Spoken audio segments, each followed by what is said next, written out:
Yeah, it's unfortunate, but yes, everything else gets in the way. I don't have any printed out, that's right. Okay. Yeah, one of these days I'll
Can everyone hear me? Okay, great. We have an echo. I think that's because I'm logged on in two places at the moment. That will cease to exist. Hopefully in a minute, we will just be logged in as Justice PTSA on my phone that's in front of me. And everyone in the room will be able to see all of you online on the screen behind me. So just one moment.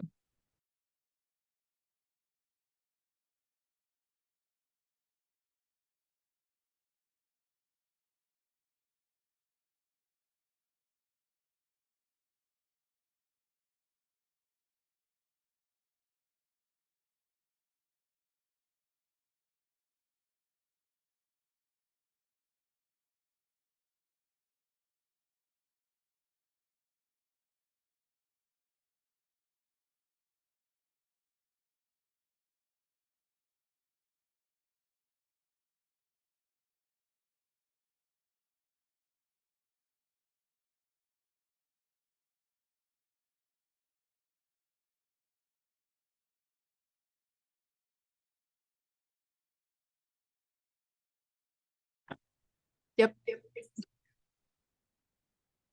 Testing. Is there anybody else that's logged in to the meeting in the room?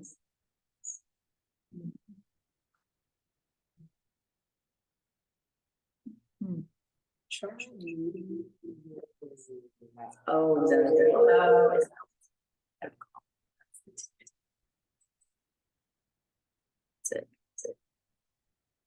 not just muting. Hi,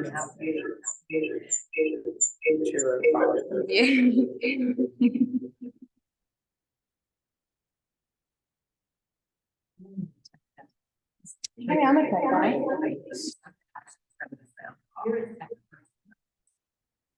That can be anything.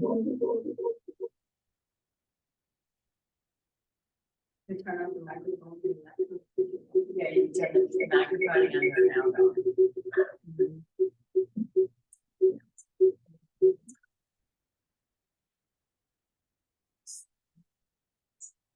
only have one microphone in the room on. Is anyone else? Oh, that's good.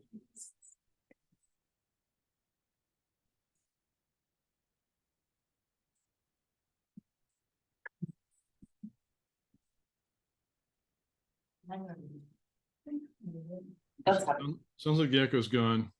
Oh, it's my dad. Okay. Can everybody who is online hear me? Affirmative. Okay, thank you, James. Much appreciated. Okay, now I can slide. Okay.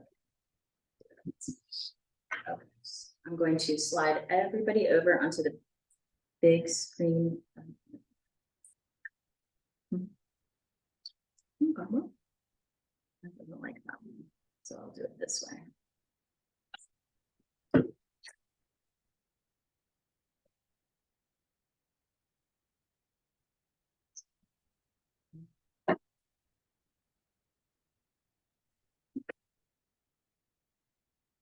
We're gonna have to do it that way.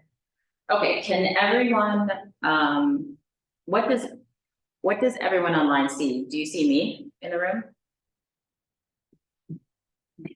Yes. They're not. Yeah.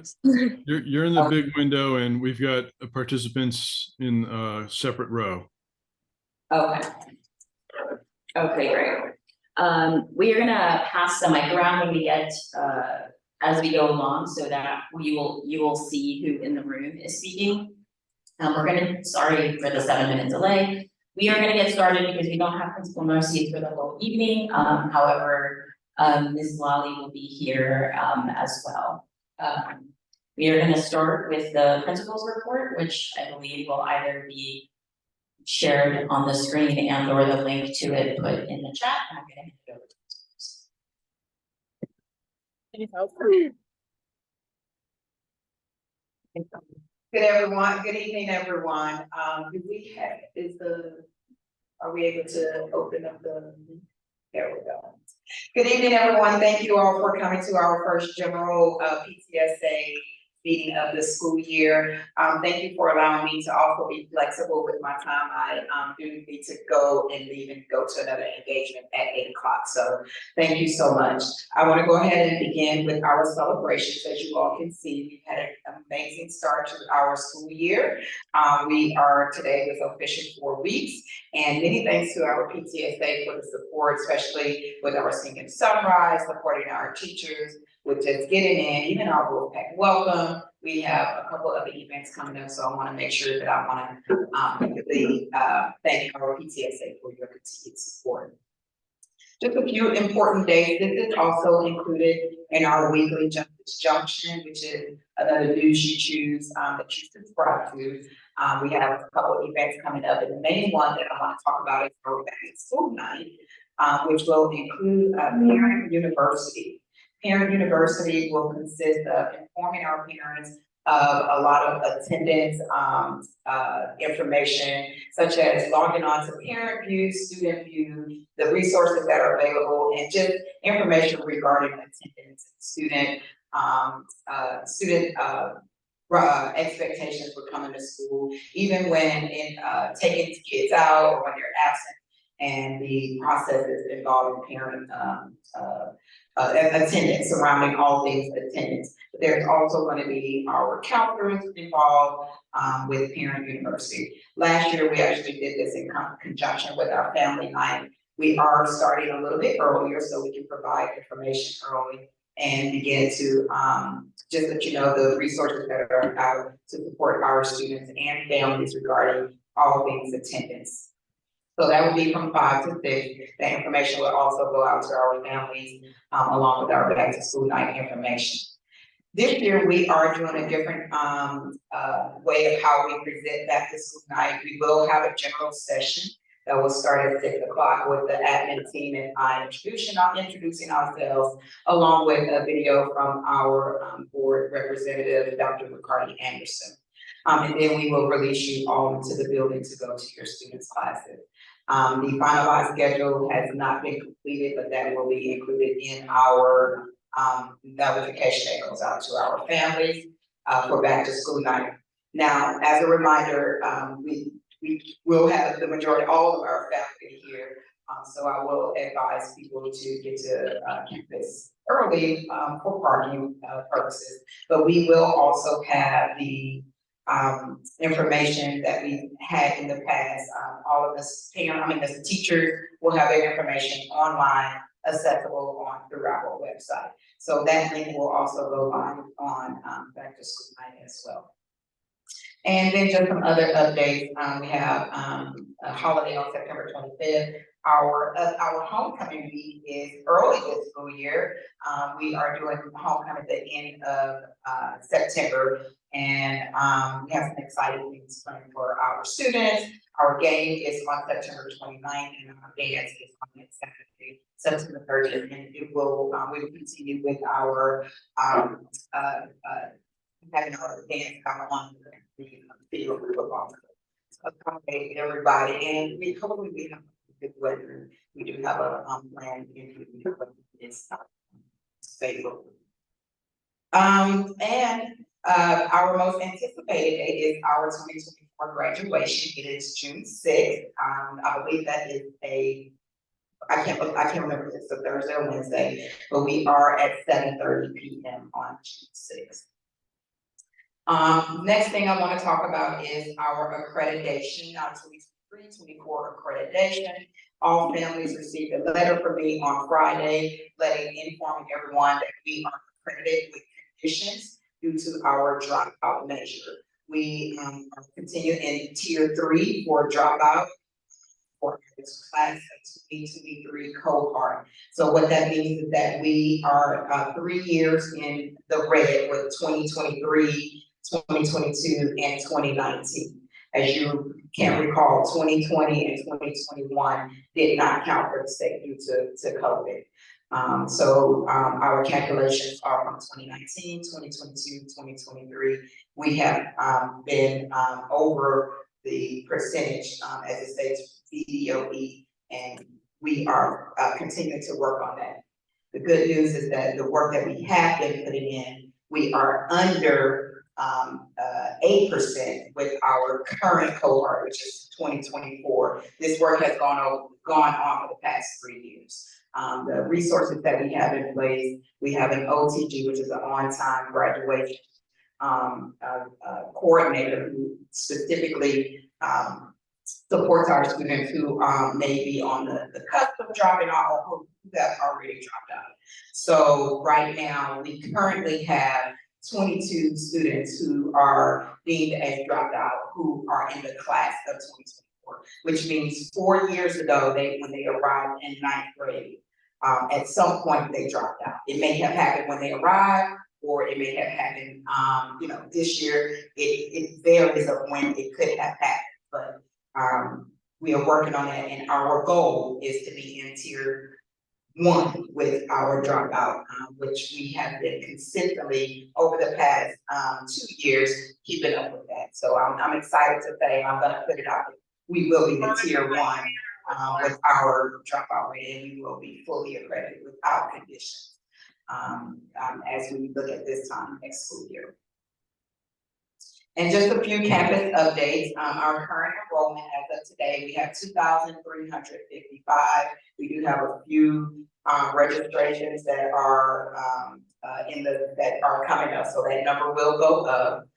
We only have 2 vacancies in special education. Right now, we have long-term subs that are in those vacancies, and we're continuing to hire and look for qualified candidates to fill those vacancies. But I am proud to say those are the only 2 vacancies that we have here at Justice High School.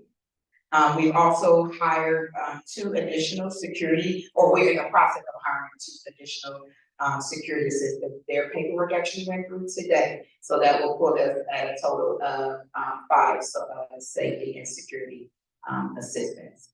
That is all that I have right now for the principal's report. Ms. Lanu, I'm not sure if we're opening it up for questions at this time.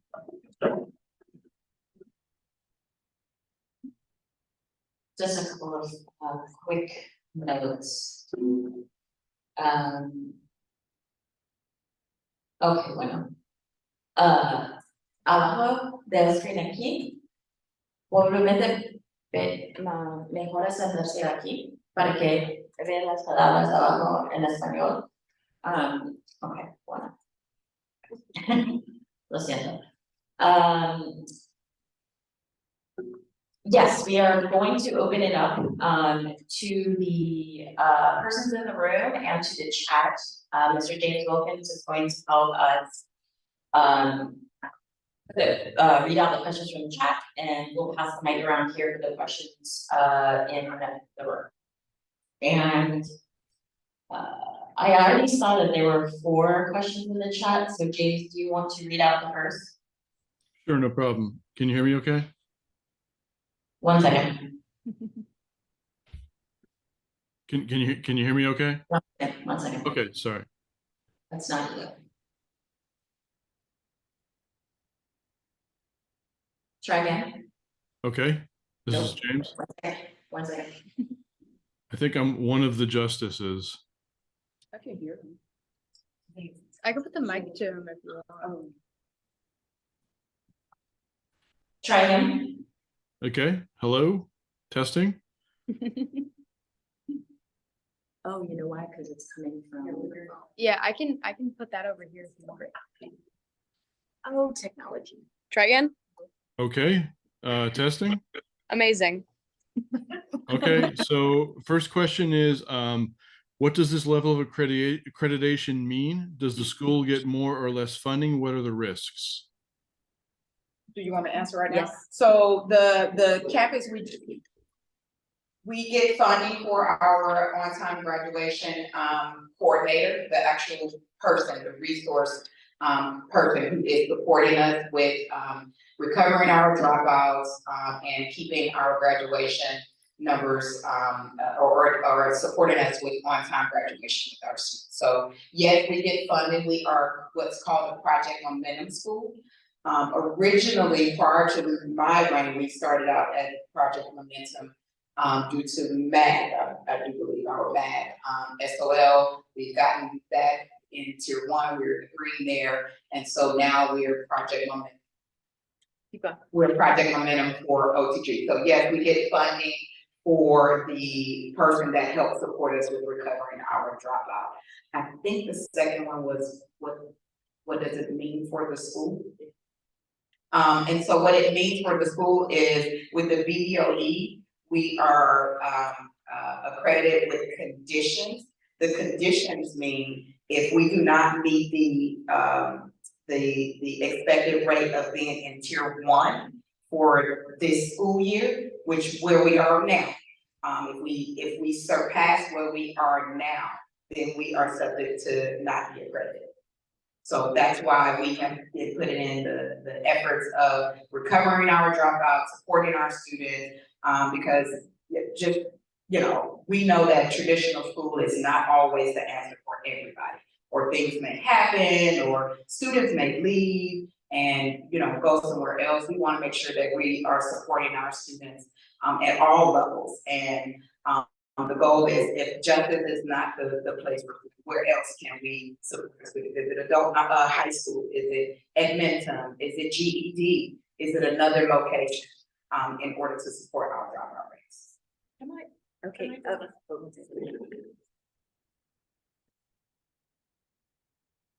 We're gonna stay on. We're gonna stay on accreditation for at least another few minutes until we're on our seat, please, so we'll just stay on that topic. So, just to be clear, so you're saying we could be subject to being non-accredited? Yes. Now, is that automatic, or do they assess our progress, or is it just sort of a yes or no situation, we either hit the target or we don't? So we have to hit the target. Okay. Yes, it's either hit the target or we don't. And Okay. that's a video even. And we have made progress. We've made significant progress. Yeah, it But it's sounds like either tier one or nothing at all. So, yes. Does anyone else in the room have a question on accrediting? I didn't know if he had any other questions. I'm just wondering, so I'm confident that we'll hit the goal, but if we don't get accredited, I mean, if we don't hit the target by for some reason, and if we don't get that accreditation, then what is that? What is the process of that? So, Oh, sorry. I'm not very clear on what that process looks like. What I do know is where we are now, where we have been principal, is where we will be next school year. At 2024, we will be in the green. However, I'm not quite clear, and I'm not, and I don't want to speak to it because I'm not clear on what the process is like if we are not accredited. But I can find that out. I can make sure that I get that to Ms. Ledoux and be sure to get that message out. There's two of them. Any other questions in the room? We have a accreditation question online. He's talking, my dad. Okay.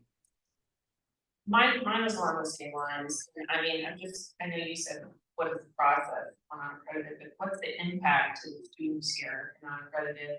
And then this, for me, especially my kids looking at colleges, will colleges look at that and the school profile and will that impact what they think about the school?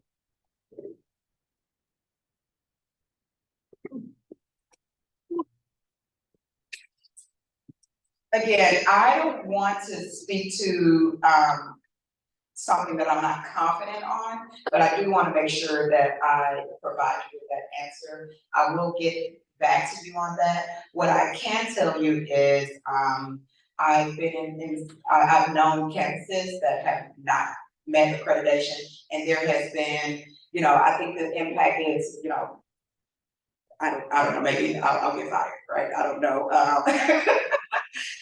The impact on students, what I can tell you is what colleges look at, for the most part, is academic achievement. We're in tier one. And let me be very clear on that. We have made a lot of strides, we've made a lot of progress, we've put in a lot of work to be tier one across the board, for the majority of our academic achievement, SOLs for our ELA, math. We even made progress for our students with disabilities and our ESOL students, with supporting their needs academically.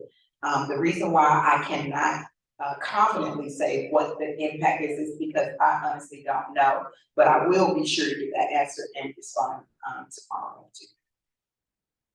We are recording this meeting, partially so that we can just share anything we learn from this with everyone else. That's kind of the point of the town hall, is that a lot of times we're having conversations in bubbles amongst ourselves, and sometimes we help ourselves, sometimes we have no answer.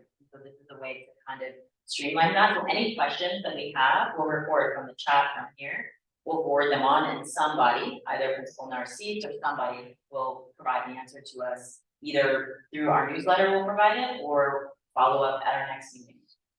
We'll get something, if there's something we don't know. Anybody else have a question on accreditation?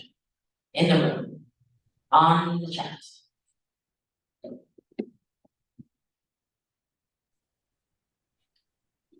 We're ready for the next chat Yes. question? Okay, I'm skipping around a little bit to stay on accreditation. How will the changes the Virginia Board of Education is considering regarding accreditation affect justice going forward? Can you repeat? How will the Can you repeat that?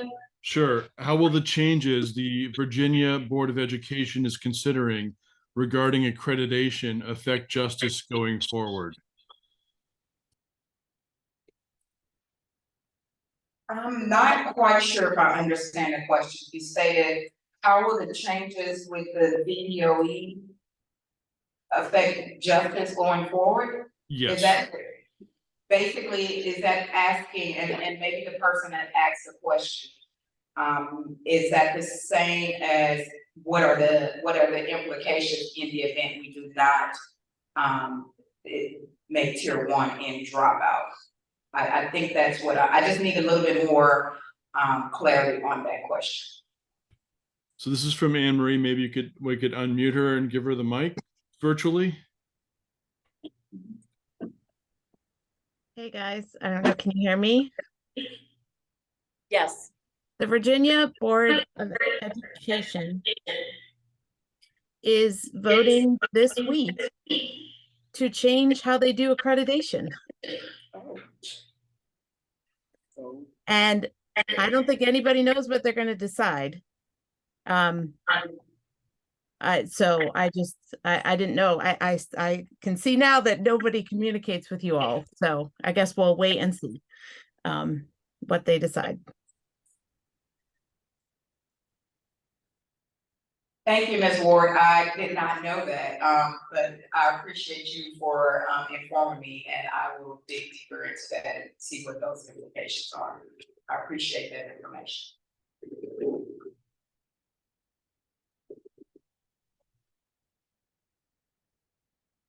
Anything else in the chat on accreditation? Yes, indeed there is. Several years ago, we had a similar status, but that was largely because families left the area or left the country, but didn't complete the necessary paperwork to be removed from enrollment. There was action taken to request an exemption from the state due to the number of international students who could not be tracked down to fill out the paperwork so they could be removed from the enrolled student numbers. Is this still an issue? Why the numbers are way up where they are? And if so, what can be done about this? Because this isn't something the school should be held accountable for. Thank you. I'm not sure who put that in the chat, but I thank you, Jenna. This is very much still an issue. This is one of the root causes of our issue here at Justice High School. And no, we do not have those exemptions. We do have to have proper documentation, which is why we do get funding for personnel to help support, search or look for people or hunt down people, because we do need proper documentation in order to code. So we do not have that exemption, and they must be coded correctly. However, that is one of our main root causes that contributes to our dropout rate.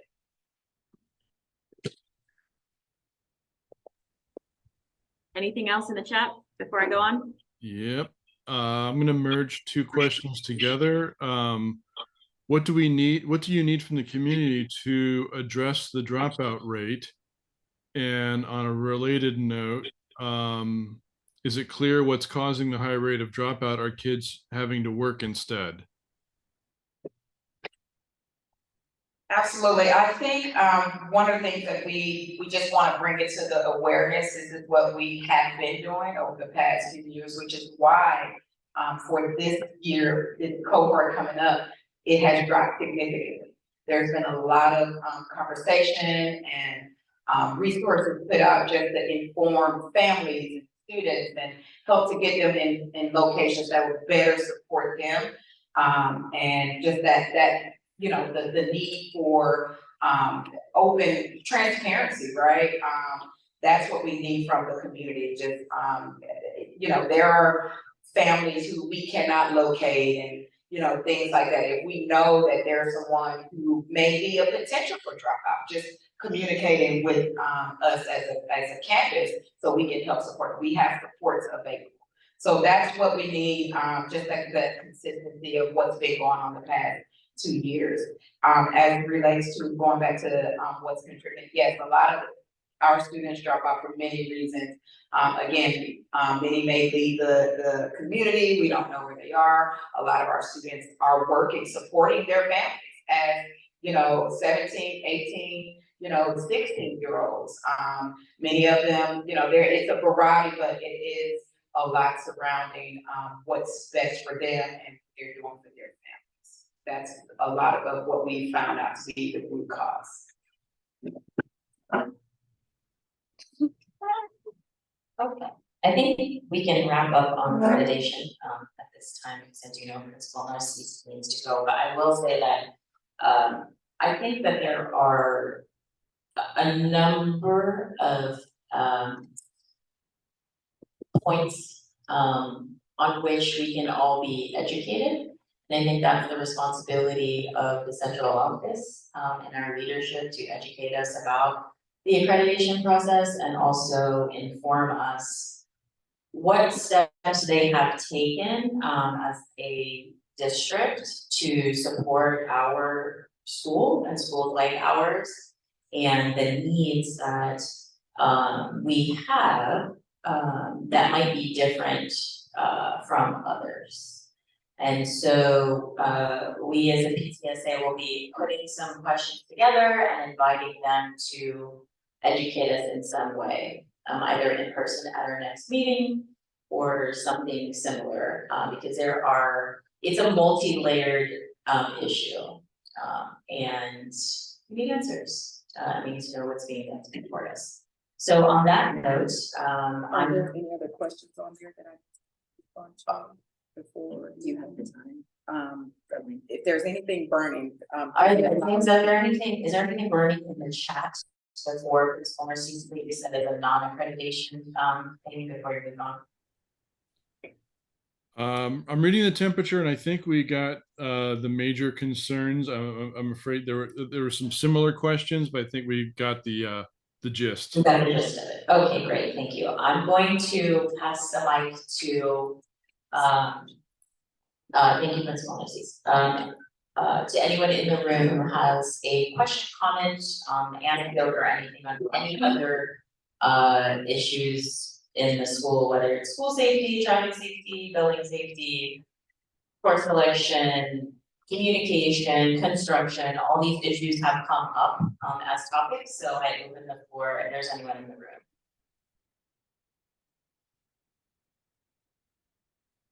Is there? Is this a general complaint session? Yes, it is essentially, the town hall is here for anybody, all of us, to ask questions, to express concerns, to give congratulations, you know, it's something that we naturally, I think, do in our own circles, but yet we're not able to share the information wider and also get answers wider. We may not get answers. Mrs. Lally is not the encyclopedia, and so she may not have the answers to everything, but I'm sure she can address some of the concerns and then be able to take our questions back. And so this will be something we do every month at each of our meetings, to continue to keep the conversation going, so that we can address what concerns people might have and also, you know, share any positive things. And which So I actually brought this question from my son who couldn't be here tonight. Nothing is really a soccer practice, but his concern is the bathroom situation. In that if one has to go to the bathroom, and you know, I know there's issues in the bathrooms, et cetera, but if one has to go to the bathroom, they're often denied. And if it's often because there's no working bathrooms in the hallway and they're not allowed to leave the hallway they're in to go to the bathroom. It's been explained multiple times as reasons why he's not been allowed to go. So a few times he's actually gone all day, not being able to access a restroom. He's figured out some workarounds, but I find that kind of crazy that he can be denied almost a whole school day. If you know, he has to do something during lunch or whatever. So that's an issue I know that's. Bathrooms are a running issue, so does anybody else in the room or in the chat have a question or comment about the bathrooms before we turn it over to Ms. Lally? Paisley, do you have a comment or question about the bathrooms? Why don't you turn the camera?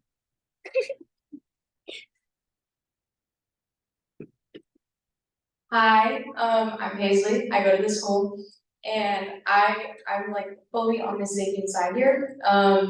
The bathroom, it's a huge thing. A lot of people, they aren't allowed to go to the bathroom because some people in the class ask for the bathroom pass and there's only one in the class. And a lot of people use the bathroom pass to like go skip and hang out with their friends, and the people that actually go to the bathroom can't go to the bathroom, and it's just like really unfair. And yeah, that's what I have to say. Anyone else in the room on the bathroom or bathroom safety or bathroom use issue? Anybody in the chat, James? Not on this topic. Okay, yes, and I do, aside from the bathroom use, I know there are bathroom safety concerns that I've been emailed about. And I have been told that there are students who, don't use the restrooms during the class change time for that reason, and they try to find, a quieter time, which would be the classroom time, but then they run into the issue of being allowed to use the bathroom. Okay, I'm sorry. 2 comments just came in. All you. Our bathrooms being monitored by the administration, and the bathrooms are a big concern for our family. We'd like to know what changes are being made to keep them safe and accessible.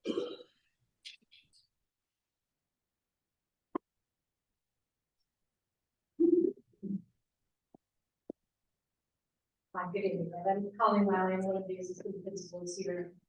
Definitely happy to assist with this one. It sounds like I heard a few different questions in one here.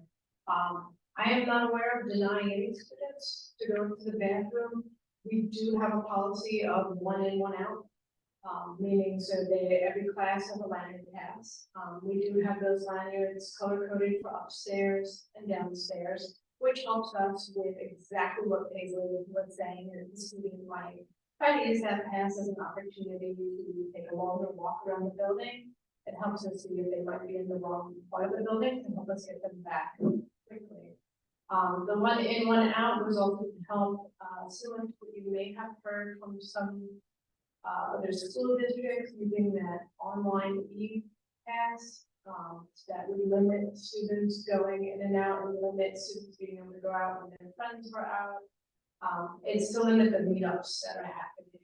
As much as our cell phones are amazing, they are also very useful for students to be able to take a quick look at it, shoot text, hey, meet me in the K hallway or whatever that may be.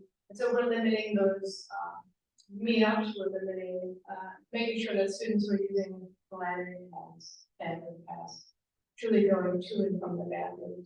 We do assist in scenarios where teachers are notifying us the student is out for more than 10 minutes or so, just like, hey, the students to pass out. So if you're seeing them and all eyes in the hallways or then looking for that student to make sure that they're not taking advantage of the situation. So we do respect that scenario, if it was just referring to somebody being out too long, and things can get addressed.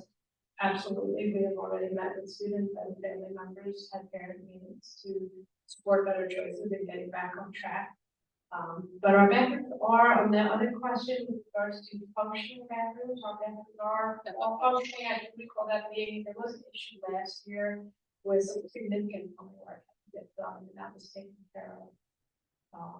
And I just want to make sure I'm trying to jot down all the different questions that were coming in. The bathrooms being monitored, I believe, was the third one. We do monitor our bathrooms, meaning that administrators, security members, as we're walking by, and this is not the highlight of my day, but as I walk by a bathroom, I pop into that bathroom. And that's to make sure students aren't hanging out for too long or doing anything else that would not be a matter of just going to the bathroom and getting back to class. There's a lot of temptation out there to hang out in those bathrooms, but we definitely are popping into those bathrooms often. So if you're hearing from your son or daughter that they were these adults constantly going to the bathrooms, that's fine. We're trying to make sure that they're making the best decisions possible. Did that cover all three? My follow-up, is there a conversation about how we can balance the need to monitor those who are out with or abusing the one pass system with those who are in the room and need to use the restroom? So as not to punish the students that need to use the restroom by making them sit around while the kid has the pass.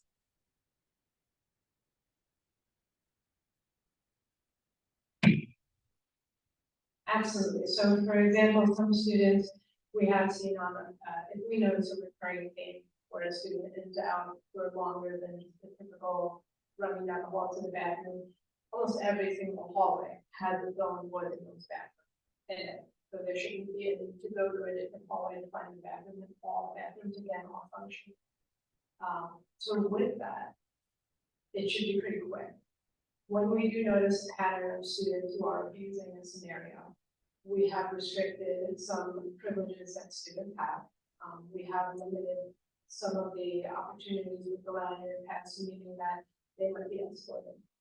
We crack down on that pretty hard, pretty quick. We want to make sure that just as I love that we have a student here at the meeting, that we are making sure that those students to go. So there have already been, like I mentioned before, some parent meetings, screening conferences, in order to make sure that those can do it and use appropriately or in the future.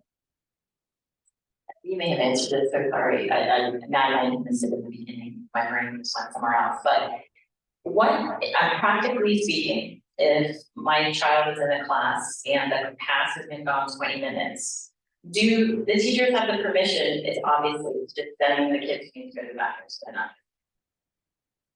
Absolutely, the bathroom pass is a lanyard pass, right, but teachers also have it as a backup, they have paper passes, so they're just high school paper pass. And that's accessible as well and has been getting. My question is, if there's a student who has been out for longer than whatever is standard 5 or 10 minutes, is there a check of other places? So I'm thinking if I'm the student who's skipping class and I'm smart enough to know that you're gonna look at the bathrooms, gym class or my other favorite teacher's class or fill in the blank, then is there a system to monitor, I guess, non-bathroom one place? Definitely, and as some of you may have experienced quite the love-hate relationship with TikTok, right? Because we have a lot of students that be like, oh, you know what, let's meet up at this time and we're gonna do the TikTok video over video to stairwell. Stairwells are definitely the next place that we are constantly monitoring. And this monitoring is not just through us walking through them. However, we also have we have over 100 cameras in this building, and those cameras are also monitored. So a lot of those sets for monitoring include stairwells, and we are able to check that out. So, for example, we may get a call on the walkie-talkie that says, hey, we just noticed 3 girls started a TikTok video in the K hallway stairwell, and immediately one of us is going over there. So it is, kudos to the students. I wish some of this great communication and strategizing was put towards some academics a little bit more, but they're creative. And we'll definitely try, like you're mentioning, in some other places besides the bathrooms, but that is where our cameras are very helpful. And the constant monitoring, and as Mr. Steve said, we're back up to our 5 security members, which is also very helpful because they are constantly out in the hallways and walking and making sure that they are guiding students to the appropriate location.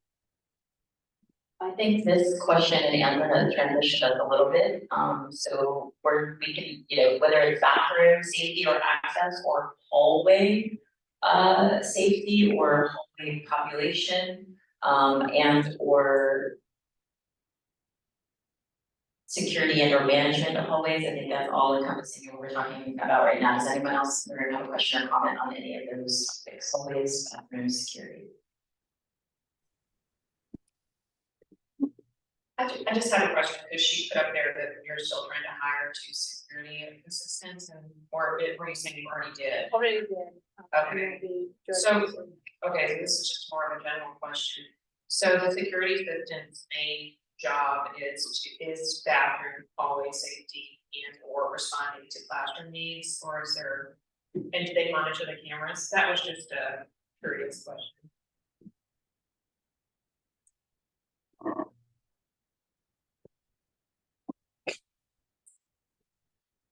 Yeah, no, I'm sorry, I am a bit of a soft talker, so I do apologize for that. The security assistant's main job, it's actually quite a list of things that is within the realm of the safety and security assistance. So monitoring the hallways, absolutely, that's a big priority.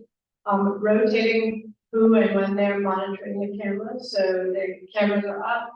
Our head of safety and security is Mr. Dave Wall, who has been trained with those cameras, as have been some of the assistants as we're onboarding the new ones. They too will be getting trained and having access. So monitoring the hallways, monitoring the cameras, responding when there may be assistance needed at a classroom, but then also monitoring all of our exits and entrances. Right, so we'll, as you may have heard, and we've continued since last year, no students having food deliveries, right? We want to make sure that we don't have strangers that are not badged, that are not legal guardians, coming to random doors, right? Because we can just imagine what that could lead to, what somebody could be posing as an Uber Eats driver, and what if they have a different type of intent. So they are also monitoring that. Right, so you have over a dozen hallways, we've got over 17 entrances and exits, by 5 security members, right? So, and we do appreciate that it's security member, as our school was originally sort of before. So you have all those hallways, you have all those bathrooms, we have about 17 different bathrooms. Over a dozen hallways, over 17 entrances and exits, and we have 9 administrators and 5 safety and security members. So we are definitely getting our footsteps in. If anybody wants to check our Fitbits, it's definitely helping us out. But that is, you know, when we're looking at the safety and security job, they are also monitoring those exits and entrances. James, is there anything from the chat online on the bathroom safety, hallway security, any of that? Yes. Just gonna combine some comments and concerns. My daughter reported last week that several students were not permitted by the teacher to go to the bathroom. One student just got up and went, came back in 3 minutes, and the teacher did not allow the student to re-enter. Second comment is completely unacceptable to think that a child would not be able to go to the bathroom and have to hold it for an entire day. Third comment, I don't think the problem is unique to Justice, but my kids have raised concerns about bathroom safety as well.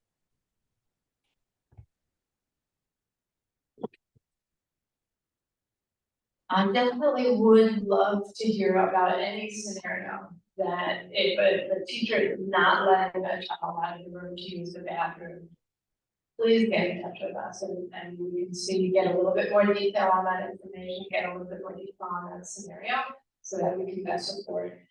There should not be any person in this building, child or staff member who is trying to refrain from using the bathroom throughout the entire day, right? That's just not physically something that we would want anybody to be forced to do.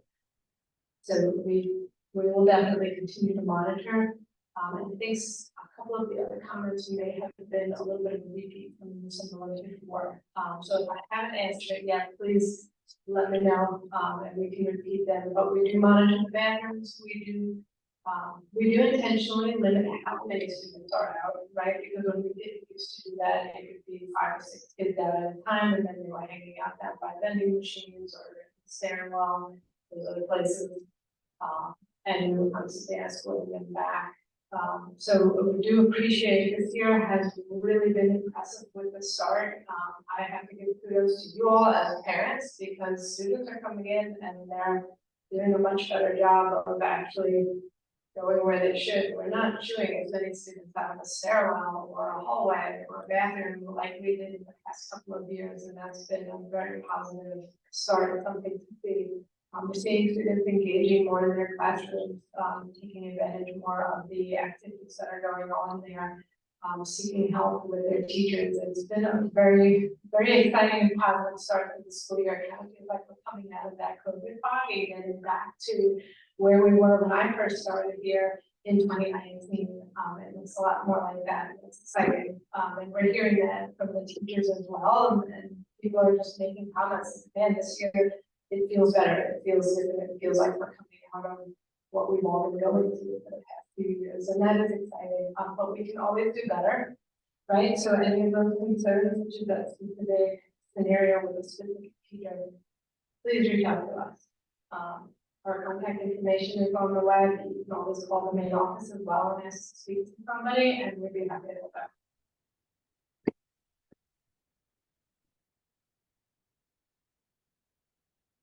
Thank you. So this actually question came from a friend of mine who was just asking about, so last year there was, and you started to address this when you were talking about the doors being secure. So what are we doing around to make sure all the doors are secure? Last year there was an issue with a lot of coming and going that wasn't necessarily what we wanted during the school day. Sorry. It's just so loud during the school day. And so you were saying that there was an increased effort to sort of monitor the doors and make sure the doors are secure and that flow isn't happening. Can you talk a little bit about how you're keeping all the ports of entry more secure and that flow of in and out a little bit more, monitored or addressed? Sorry.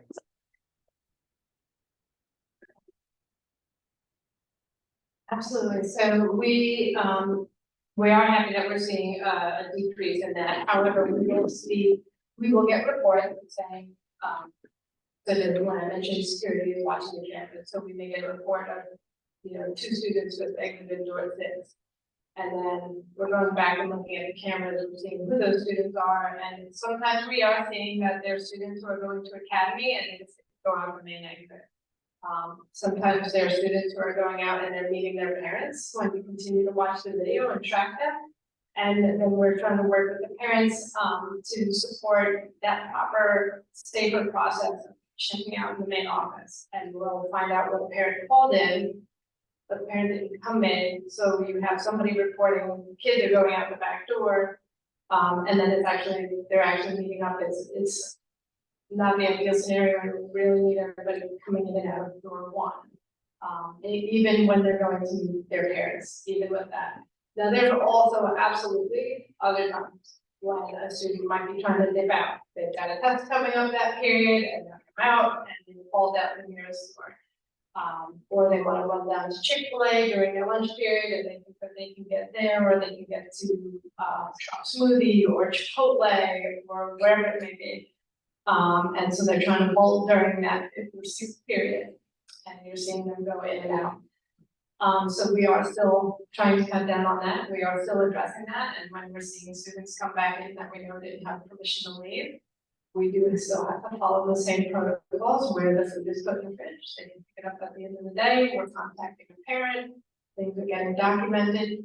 Then what we aren't able to do is then run outside and tell everybody, we got them, we met with them, we spoke with their parents. So things are being seen, what's not being seen is then that follow-up, that catch on the camera, that meet up with a parent, that student who's going to academy, but they left out the wrong door instead of going out the main entrance. So there's a lot of other parts to that, but definitely, I mean, our school isn't perfect. We're not the first and only school to have, I won't say that all of our students do everything right. We're not.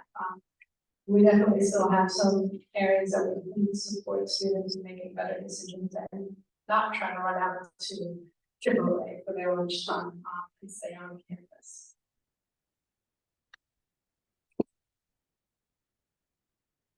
I have a question.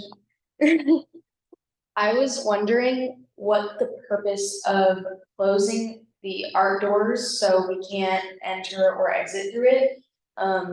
Just like in the mornings, they don't let you go through it, and I've had like problems trying to. I have art first period in the morning, and I have this really big project I carry around. It's 40 pounds, and I can't go through the art door. I have to try to get through the eye hall with it without it breaking. And it's just a really big struggle, and I was just wondering why we can't just use the art doors so I can just like walk right into my class, drop it off, come back later. I would be happy. This sounds like a very specific, unique situation, that you're carrying a 40-pound piece of artwork every single day. But there's just a lot of people that are in these art classes that like would just like to go straight to class instead of having to like get through everybody. It's just the eye hallway is a big thing. And you're talking about first block? Yeah. Okay. I can look into that and we can see. That is when we're talking about what are some of the strategies that were being done. That hallway that she's referring to is a hallway that students were using to act as if they were going to class and they just going out the door. So we were limiting access with that doorway where all students should really be coming in door one.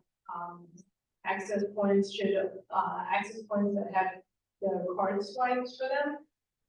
That's for our staff. We shouldn't see students coming in and out, and that does make it a little bit challenging to know who's coming in that's legit and who's going out. Because a lot of times as soon as that door gets popped open, when it's popped open by a student, that maybe's kept open to help another student. And that's what some of the things that we were talking about, what efforts are being taken. That's some of it, right, so that we use door one. However, if there are unique circumstances, such as carrying a 40-pound artwork, I'm sure that we can work with you. So I'd be happy if you want to sit down tomorrow, we can figure out something.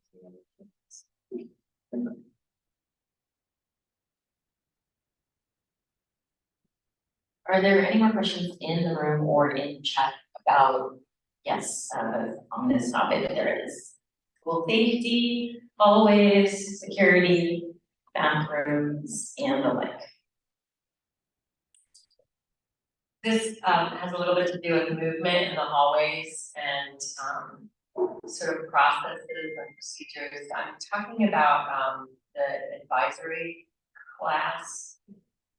Two questions, maybe a little bit about what is it, what are the expectations, what's going on there. One.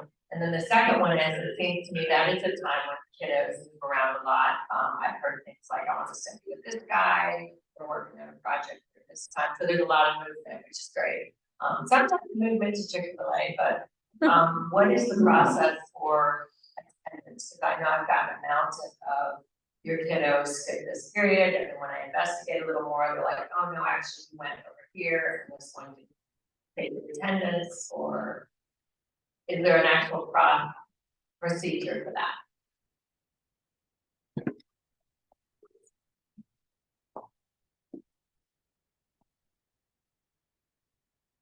So one of the things that we do to help with the hallway activity and help also with attendance is the first 10 minutes and the last 10 minutes of every class. Students shouldn't be going anywhere, and that does allow for us, for our staff to be able to take accurate attendance. They are supposed to take attendance within the first 15 minutes of class. So when that's done, and sometimes we do have some incidents where a student might pop in and is like, I've got to run to the teacher, I've got to retake this quiz, or I'm absent, and they're letting me come in and retake the test now, can I go?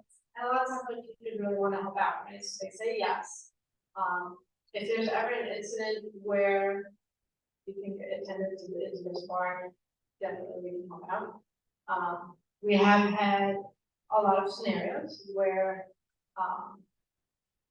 the students are supposed to be in advisory when you're asking about what is that process for attendance and the use of advisory. For the first 15-20 minutes or so, students are in there and they should be doing the advisory lesson. They shouldn't be going anywhere. They shouldn't be shifting to another teacher's class. Right? So they should be staying in there. They should even be asking. They shouldn't be trying to go to anybody else's class for the first 15 or 20 minutes as they're getting through that information and the school-wide advisory slide. For the school-wide advisory lesson. And so that should actually be in there for a bit. They shouldn't be running in and running out. However, after that, you still have a chunk of time that is used for an opportunity for students to either review information, prepare for their next class, get ready if they have a test that day. They can use that time in a lot of ways.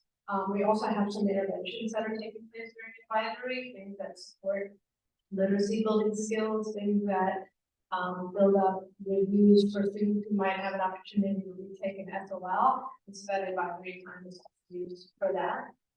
However, there are paths that are handed out for those as well for accountability purposes. And as far as, after that, there are opportunities for students to go and visit another teacher, so they may be able to use that time to do a makeup quiz or something that they missed, or maybe they were absent and they just want to go and get the notes or get touch base with the teacher that they were concerned about from the day before.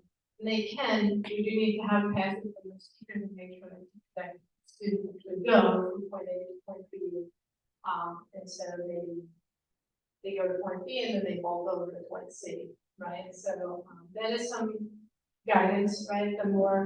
Whenever we give more liberties for something, there's always going to be that opportunity for people to take advantage of it. And I'm very excited to say that the majority, we're talking about 300 students, the majority of our students every day are doing the right things with that time, and they're doing the right things throughout the school day.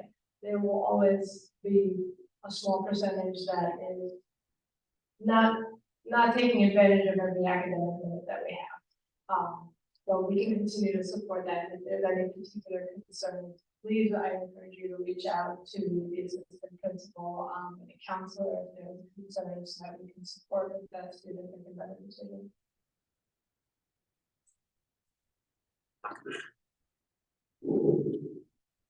James, is there anything in the chat on this topic or related? No, I think we're caught up. Okay, great.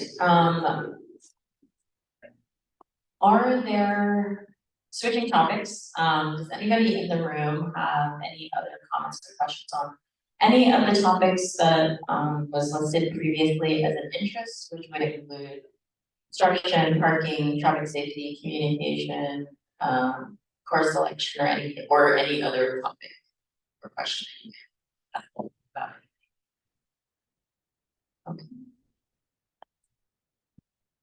Sorry, these aren't all my questions, but I mean, I do have questions about what are you hearing from students about parking? I know there was just a lot of miscommunication at the beginning of the school year. They were parking in places and they ended up getting tickets, and there are a lot of kids parking far away. We had a very limited number of parking passes to even sell, not to mention the fact that those are sold. There's a lot of kids who can't get in that line and buy those. So I guess I'm just curious about what you're hearing from the students and what kind of direction they're getting in terms of their ability to park if they need to drive to school. I'm not done. I did get another email today about student parking ticket again.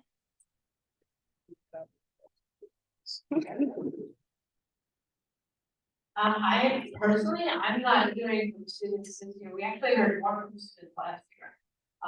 So I think, I know last year was a bit of a shock with the decrease in the issue further decreased. And as we go through renovation and losing space, as many of you know, if you go to Google Maps, we are the smallest footprint.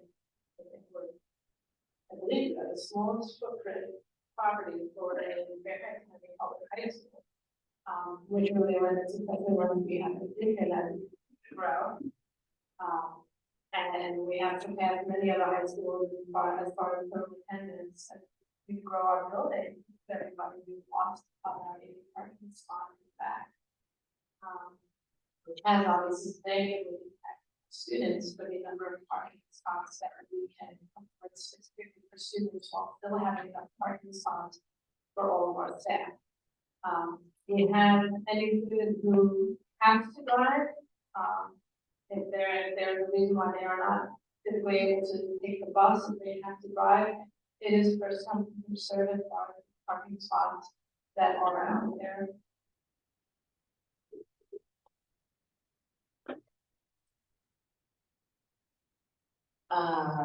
Just so that everyone is aware, if you are not already, there is a Justice Community Working Group, which was established by the Board of Supervisors, as a required proffer to get approval for the school system to build the addition onto Justice. And what that means is this group of appointed members who are appointed by our current Mason District Supervisor, Penny Gross, or by our Mason District school board member, Dr. Anderson, meets monthly, and the general goal of the group is to establish recommendations for the Board of Supervisors and the school board about what facility and transportation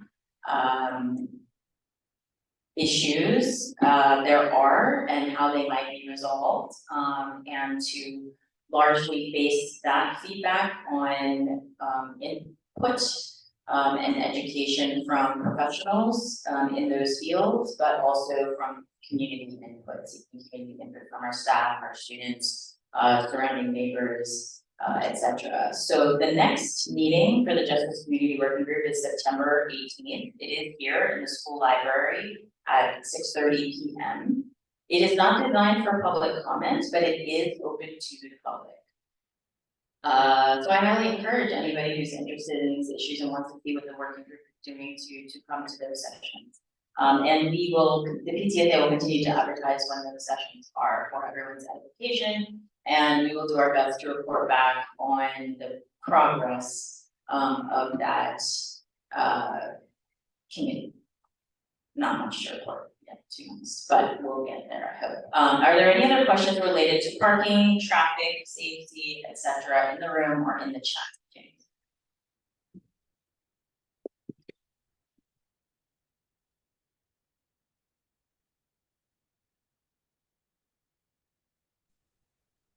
Doesn't seem like anything to me. New comment just came in.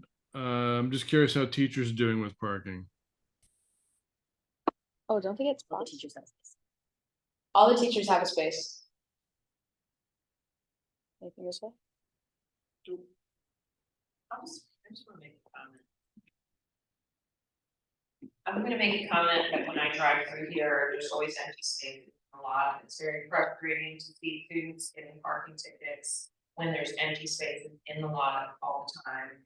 And even on the reserve spots, I understand. I don't know how to fix this problem, it's just a comment. Yeah. And I know that parking is a nightmare, and the traffic, I know you guys are working as hard as you can on it, but even driving in here tonight to try to park, it's just a complete nightmare, because everybody's going every which way, and no one, and I even do it, because I've come in so many times that way, that it's just like muscle memory for me to pull in that way, so. I don't know the answer, but it is definitely very challenging for the students and for the parents, you know. I don't know, man. Oh, okay, so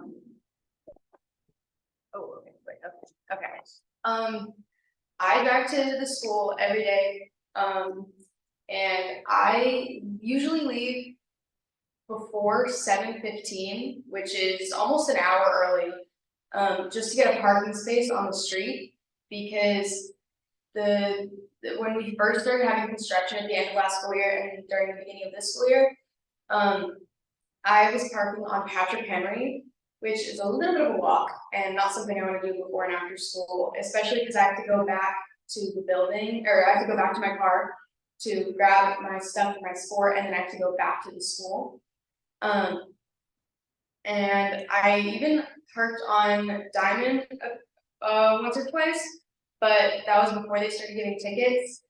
And somebody even stopped me this school year after they started giving tickets. She said, I wouldn't park here if I were you.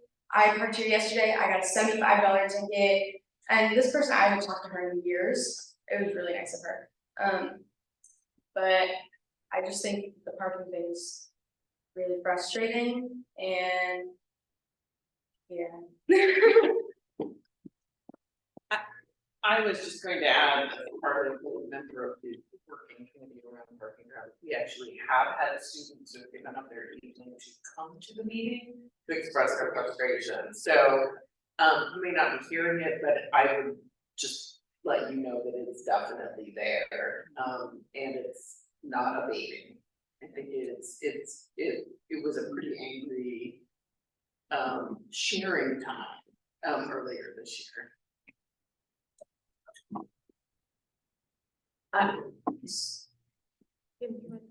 Yes, super quickly on just on the committee thing, I just want everyone to also understand that there are a lot of things that are within the control, that are not within the control of our school administrators. A lot of it is our central office, our board of supervisors,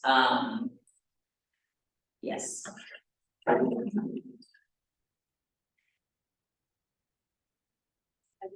Jim actually just started to share some of what I was gonna address. We're having the frustration with parking in general, 100%. When I was there, I hadn't heard anything. We had some issues last year where students were parking in other students' spots. Students who didn't have a parking permit, and they would jump in, see an open spot, jump in it, and then the kid who really had the parking permit, because they go to the academy or something, and then they come back, so their spot was open, then they don't have a spot. And so we were dealing with that last year, and that's what has actually improved for a lot better students really respectful of each other. But absolutely, hands down, I mean, we would love to have a bigger parking space. We would love to have opportunities where we're looking at back to school night coming up. How are we gonna fit everybody? How is this going to go? How do we have our staff continue to grow? Because as our student population numbers grow, so do our staff. And how can we make that work? Can we support all of it, right? Without getting any more space? How do we make that happen? Some things that I do appreciate that are being recognized is, and what I was gonna address, that Kim started to touch on, like Diamond Lane is not property. So the only parts that we do have access to is what we work with the county, and we got number to be able to expand our student parking out onto the street there and have those numbered spots. So that was a collaboration to make sure that that happens, so that we didn't lose all of our student parking. But you're right, I mean, this is a really challenging situation. And I don't know what the answer is at this point for expanding that. I do appreciate that last year when construction first started, that we were able to advocate and get the zone parking that expanded on the other part of Peace Valley and part of Diamond. That did help our students out. However, that was a limited opportunity, and we were not granted that same opportunity again this year. So we are all very curious, and look forward to what can come out of us with that working group. And we want to see our students getting the best. It does also, my last comment on the parking, we also lose out. So when you look at schools and they've got 250 parking spots, part of that money that they're paying for the parking permit Part of it goes to the county to help maintain the parking lots, but part of it also goes to the school. So when you come down on that, you're also cutting down the on-site stuff. We would love to see it. Keep it. If, I am, James, I'm gonna ask you if there's anything else, but I just want to point out that, before we wrap up on this topic, if you have any concerns or ideas, please do email your Mason District Supervisor, which is currently Penny Gross. Please do email our, superintendent, our Mason District School Board Representative, and let them know what your ideas and concerns are. Our last meeting was Monday, August 28th. It was Justice Community Working Group. And on the morning of Tuesday, August 27th at 7:45, I walked out my door. I live here near the school, and I heard a car crash. And I knew that it was going to be one of the intersections that I had just finished sending umpteen emails about and talking to the meeting about. And it was the intersection. We have numerous intersections surrounding our school that do not have four-way stops, that do not have crosswalks in all directions, and we do not have any police traffic safety control or crossing guards at all at our arrival for this school. This is unacceptable. If anybody else agrees, please be communicated with your leadership. When I went to speak to the police officer, there was an accident between a student driver and a work vehicle. And thankfully, nobody was injured, but it was at the corner of Distant and Wilkins, which is a two-way stop.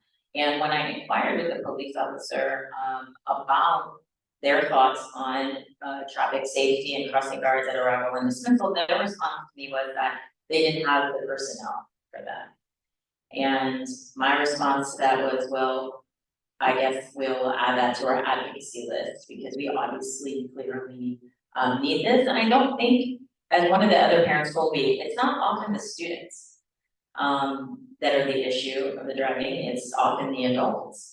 And either way, we need to really stop and think about this, because we have so many walkers, and now we have extra walkers, because there are kids driving to school and parking far away and then becoming walkers. So they are now drivers and walkers. And it is not the responsibility of school personnel to be in the street directing traffic. My opinion, that is a liability waiting to happen. Within the parking lot, absolutely. That is their responsibility, and they do take that seriously, and they do work on this. But there should not have the need to be school personnel on non-school roads directing traffic. Is there any other comments or questions in the chat before we move on? Yes. There is about the concern, safety concern. There's a note that a lot of people are dropping off students at the corner of Diamond and Peace Valley, which backs up the traffic on Diamond, then creates a dangerous situation with students trying to cross the street and other cars going around those cars. And personally, I would add that if the county or the district can have a full-time, an officer in front of congressional when 100% of the kids there are in cars already, I don't know why we can't have one for justice. Good point.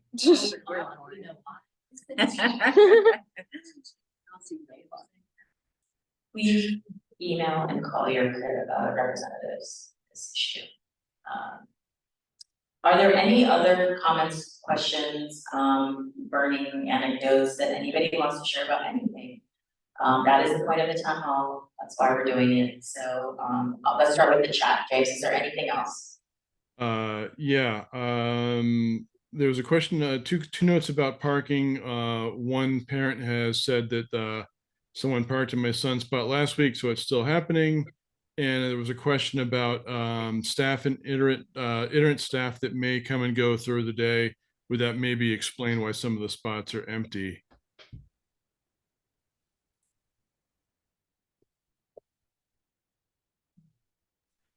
Moving on, someone asked who we are address our concerns to. I think, Kim, you're saying the Mason District Supervisor would be appropriate.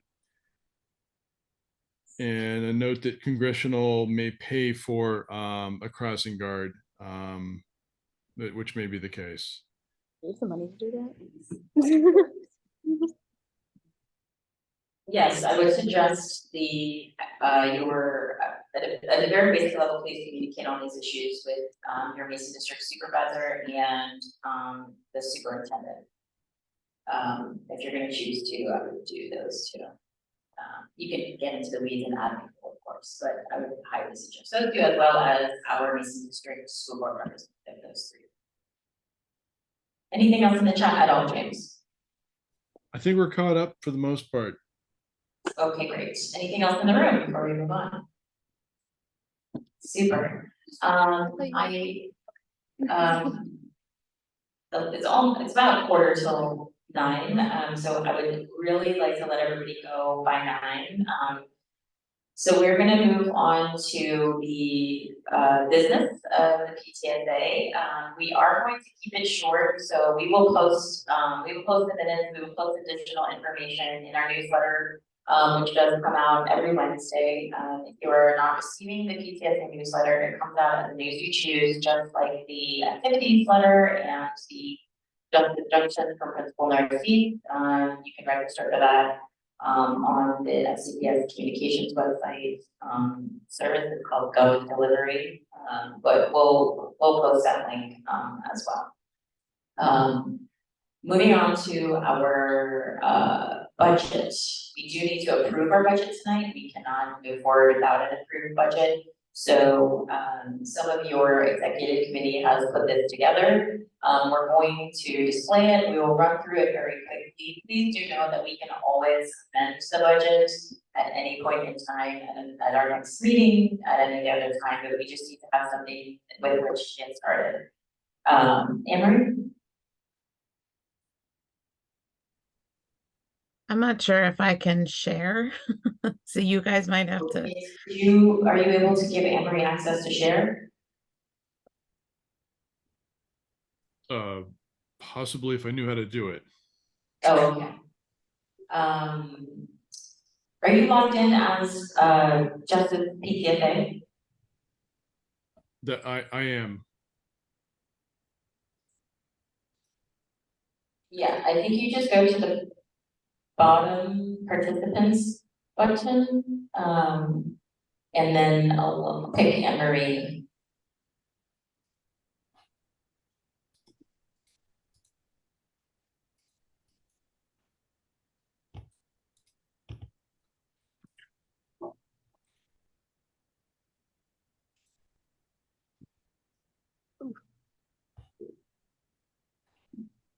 Sorry, it's just giving me the option to pin. I think someone logged in there might be the host. I'm not the host. You're right, I can make host. Okay. Okay, you should be good to go, Anne-Marie. Okay, thanks. I'm going to share real quick. Oops. The annual report from last year. If I don't know why it's not. Zoom is like locked up for me, so this might be a problem.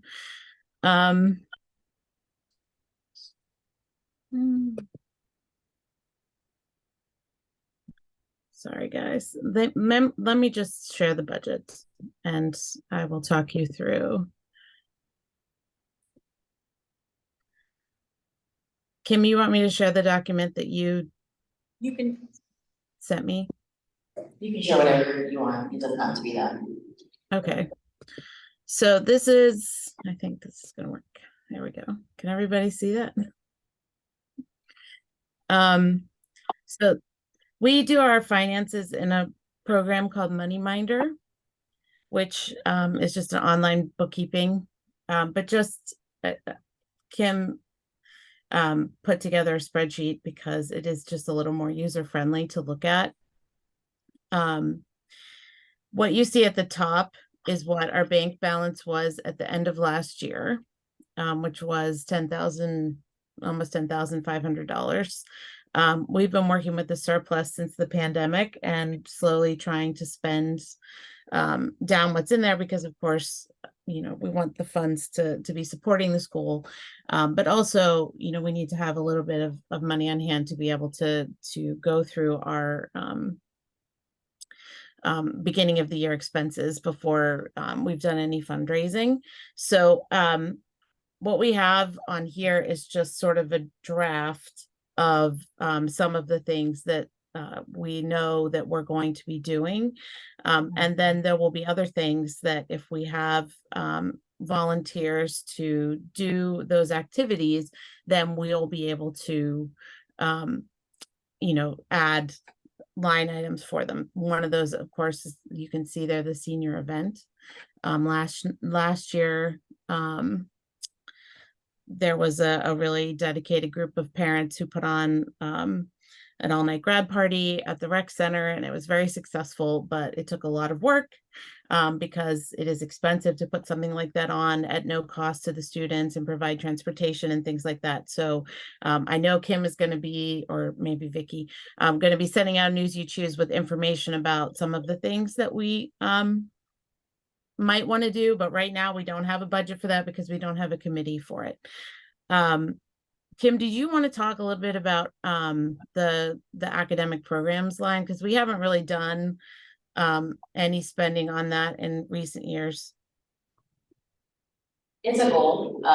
We would just like to set a chunk of money aside because sometimes there are teachers that ask us, as an example, for a set of books that they want to purchase for their class, or science fair awards and medals. Those are a couple of the things that we've been requested in recent times. So it's just a placeholder, $1,000 to be honest with you at this point. But we would just like to set aside money so that people can come to us. Maybe there's a teacher that wants to start a club or some activity. So to be frank, I think $1,000 is a little low. But again, it's just a placeholder until we can sort of increase our volunteerism and just take a closer look at what we have in our. Okay. So there are a few things here that are operating expenses that I just realized did not get populated from our annual report. So I'm going to do that really quickly, but I don't know if you or Vicky really quickly wants to talk about the Wolf Shack because that's a big part of our budget. While I go ahead and add those in.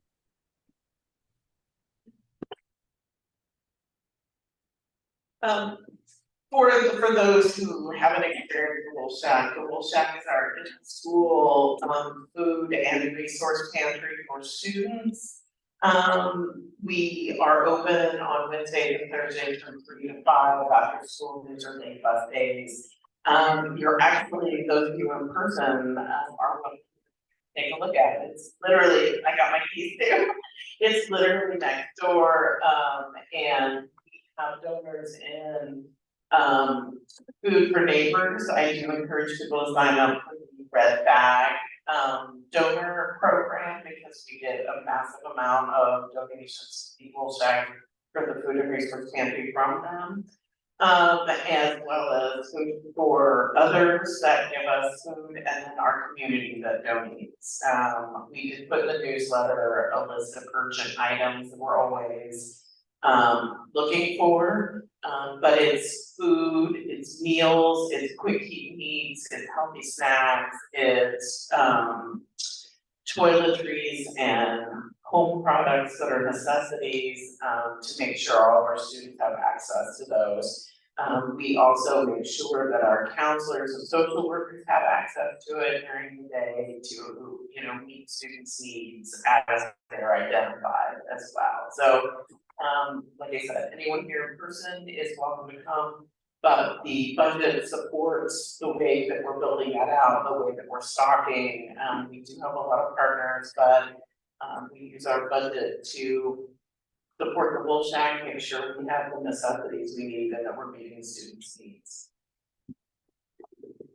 We do have, in terms of the budget, it's a little challenging to predict because Food for Neighbors and Food for Others provides a good portion of our food, as do individual donors who donate food and money. So we know that we will get some in kind and some monetary donations to balance out what we spend. Essentially, we're trying not we're trying to be even, but we really do need to put something in that line item because, for example, right now we have to buy storage bins, we have to buy things to organize, and lockable cabinets, things that will help us stay safe, stay organized, be mobile, so we know we're gonna have to spend money on that. And we may get it back in donations, hopefully. And additionally, our spiritware sales, our goal is to kind of augment our spending with the money we make on spiritware. It doesn't necessarily have to be a one-to-one, but that's kind of how we started getting back into the spiritware business. Henry? Okay, so what you see now, I just filled in some of we do have some operating expenses for things like insurance, fees, the Zoom link that we're using now, things like that. And I also put in there our membership goal, which is 100 members. I think that's kind of low because as Ms. Narcisse said, we have, more than 2,000 students at our school.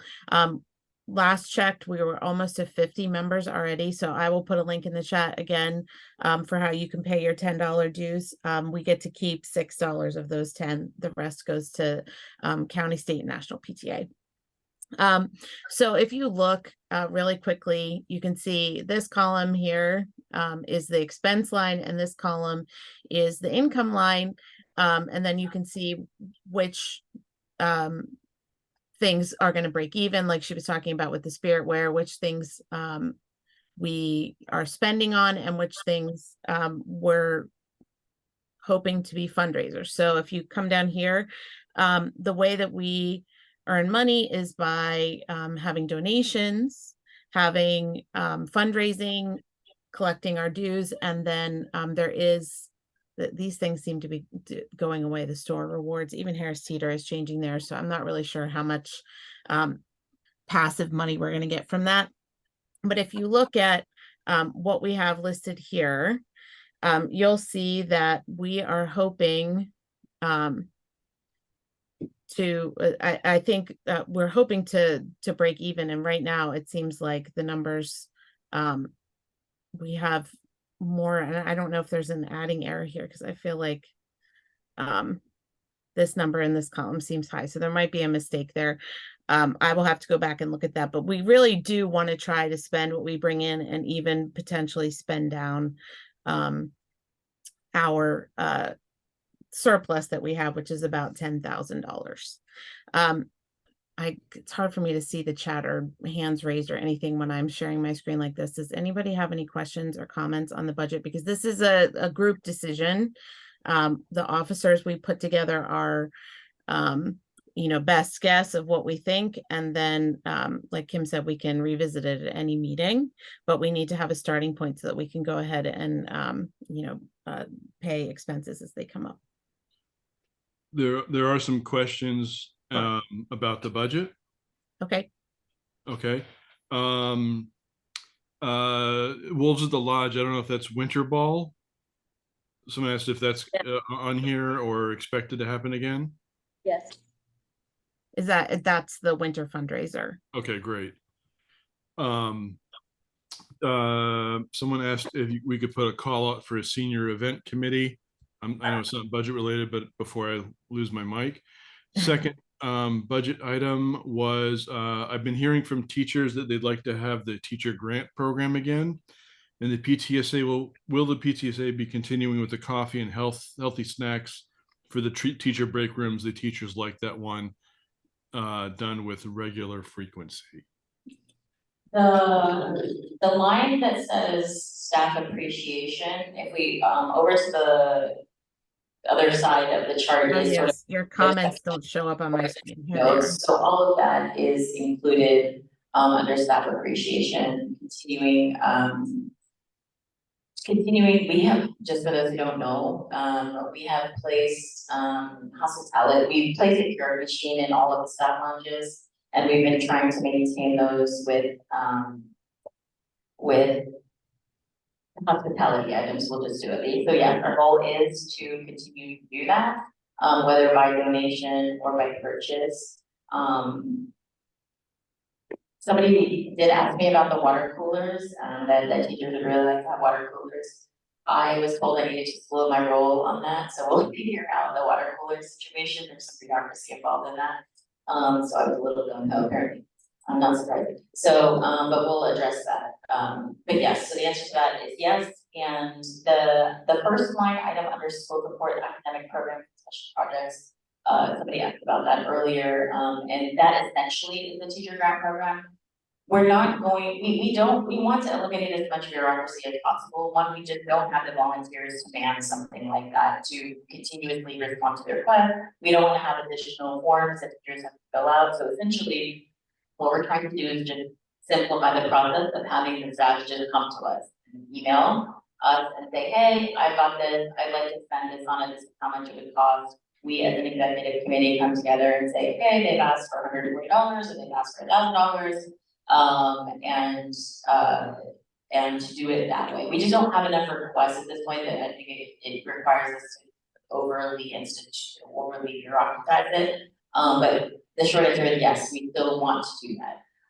It's just less of, it's not the way that it was a couple, 2-3 years ago, but yes, the goal is to be able to give out that line item of money to staff if they need something special for it.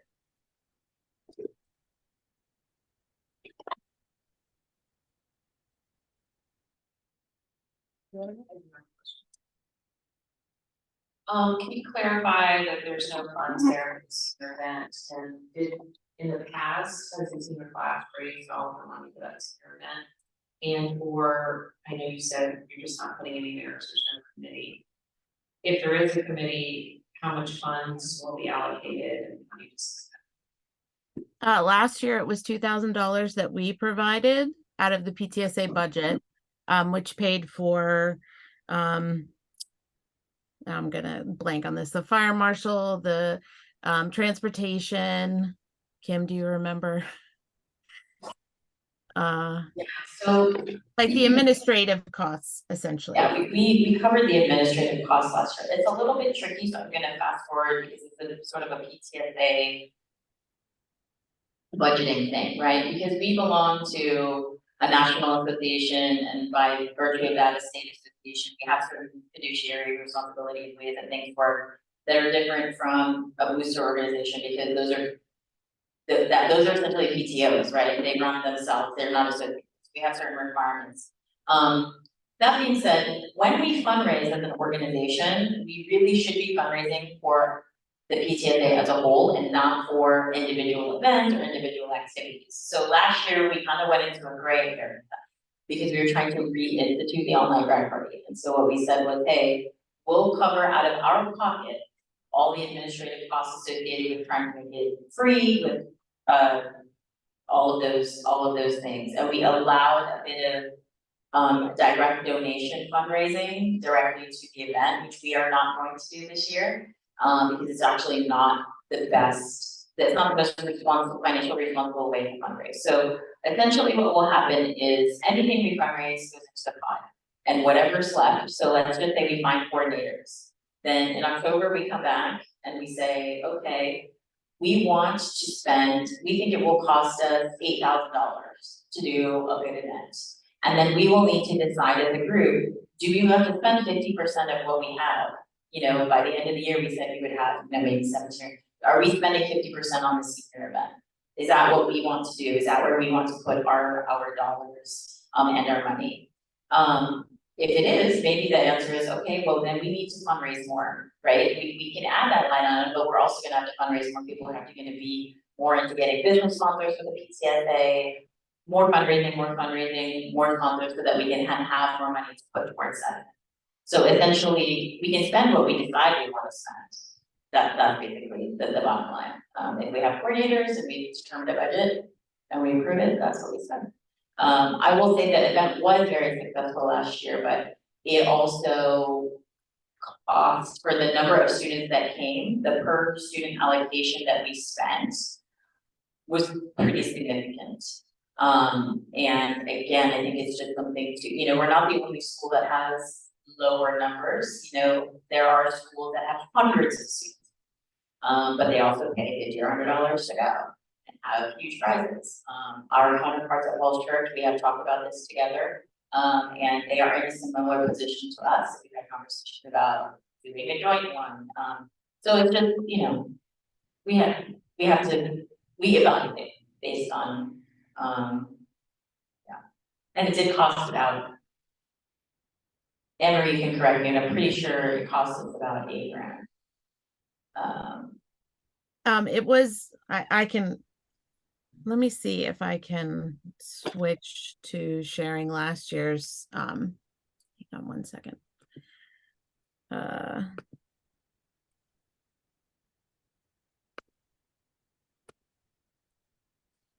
So this is the annual report from last year. I will say that we had the highest numbers last year that we've had since I've been going through it, in 2015, 2017. But I think personally that's because it was free. And we want to keep it free, and we want to keep this, if we do it offsite, we want to keep free transportation. And whether that's just getting people to carpool and run you know, individual car shuttles, or so if you look, I don't know why my computer is just being so slow. If you look here under our expenses from last year, the senior event, total expenses were just under $7,100. And we contributed $2,000 of our budget to that, meaning that was money that we set aside, as Kim said, from our general fundraising. And then the coordinators of the event got $5,430 in direct donations. The way that a nonprofit organization works is donations or fundraisers that you hold that are just general goes into the general fund. And if a donor specifies that a donation is something specific, then you have to use it for that, or you have to give them their money back. So in this case, the volunteers went out to, you know, people that they knew, members of the community, senior parents, and asked them to donate directly. And when they sent their checks, they said that they wanted that money to go to the senior event. And so that is how the money was fundraised. I know in previous years, prior to when I had students here, prior to the pandemic, there was, you know, other fundraising that the PTSA used that took a lot of resources that we just don't have, to be honest with you, to put on huge fundraisers just for one event. But I do think if we have parents, you know, I mean, I have a senior myself, but I can tell you right now, based on my own personal volunteer commitments, I don't have time. It's a lot of work. And I think some of those planners are on this call this evening. And I know they can tell you how much time they put into it with good success, but we need to have parents who are willing to step up and do the work before we commit the funds to our budget. So that this is not a final decision. This is another conversation that we need to have after we have volunteers. perfect, yeah. It's a great question, and I'm happy to go way down that rabbit hole because it's a long rabbit hole offline. And when we will be publishing our list of volunteer needs in this week's newsletter, and that will be one of them. I have personally requested some senior parents, but if you are a senior parent and I haven't sent you a text or bothered you and you would like to do it, please talk to your other senior parent friends. I actually think it's pretty doable, and I think that there is a good template for it already that we can go from there, thanks to Laura Coates and Kelly Aylward from last year. So I think there's the pieces in play, a good foundation, and it might not be overwhelming, especially if 2 or 3 people are willing to do it together. But it's going to take a larger discussion and a review of the budget. So are there any other questions about the budget? Yes. Oh, sorry. The question was answered. We're good. Great. I motion to approve the budget. Do I have a second? A second. Vicky seconds. Is there anybody that opposes this budget? Is there anybody in the chat that opposes this budget or on the screen that against? You know, I have a concern. I had my hand up and then I lowered it because I thought I was going to be recognized. It's Kathleen. My concern is about the winter ball that you're expecting to raise 10,000 this year. And it took a lot just to raise that 4,000. So if you look at it, Kathleen, the way that we have to do it is like we have to include the expenses. So that's based on what we raised last year. I think it was a little bit under 10. It was like 9,000 something, but then about half of that went to the expenses. So if you look here, I don't know if you can see it. I think I'm sharing my screen again. The actual profit would be $5,000. Oh, okay. Yeah, like last year. I don't think any of that, nothing that we have on here, it has changed, other than Kim added the Meadows Farms. We're gonna try to see if we can do some of those sales and make some money that way. Mhm. I, for one, would love to see the all-night grad party continue. I was amazed at how many kids I talked to who were swimming in the pool that night that were in there for hours said they never get a chance to go swimming and they never get a chance to be in that rec center because of the fees. And so I have a senior, so I'll be looking at trying to find other senior parents.